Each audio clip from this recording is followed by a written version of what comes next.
بسم اللہ الرحمن الرحیم۔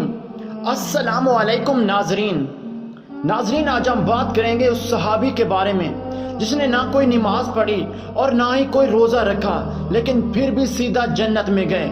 ناظرین، وہ بکریوں کا چرواہا حبشی نسل سے تعلق رکھتا تھا، رنگت بالکل سیاہ اور چہرہ بد شکل تھا۔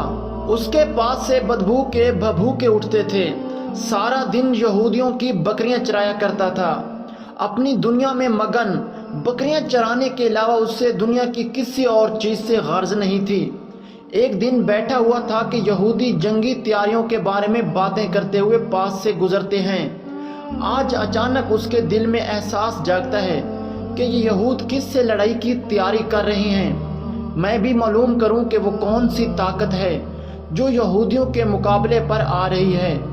وہ یہودیوں کے پاس گیا اور ان سے پوچھا، یہ جنگ کس کے ساتھ کرنے والے ہو؟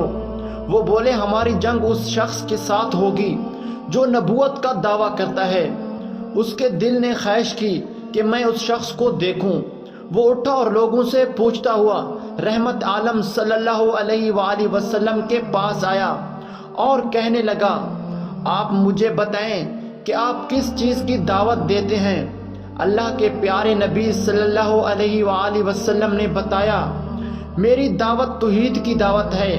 اللہ کے سوا کسی کی عبادت نہ کرو، اس کے ساتھ کسی کو شریک نہ ٹھہراؤ، اور مجھے اللہ کا رسول مانو، اور یہ کہ میں اللہ کی وحی سے اس کے احکام لوگوں کو پہنچاتا ہوں۔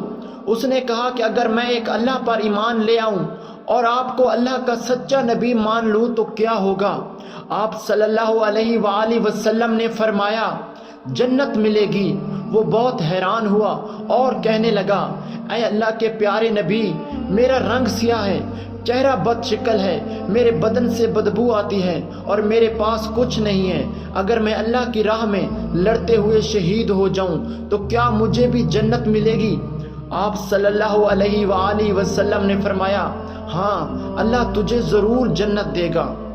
اس کے بعد وہ فوراً اٹھا اور یہودیوں کے خلاف جنگ میں شریک ہو گیا اور مردانہ وار لڑتے لڑتے اللہ کی راہ میں شہید ہو گیا۔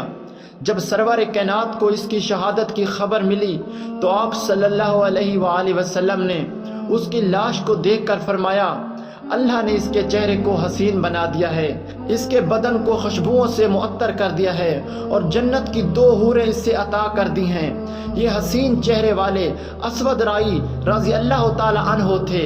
انہوں نے سوائے جہاد فی سبیل اللہ کے علاوہ کوئی کام نہیں کیا، ایک نماز پڑھنے تک کی مہلت نہیں ملی، لیکن انہوں نے صدقے دل سے نور ہدایت سے اپنے دل کو منور کیا اور اتنا بڑا مرتبہ حاصل کر لیا۔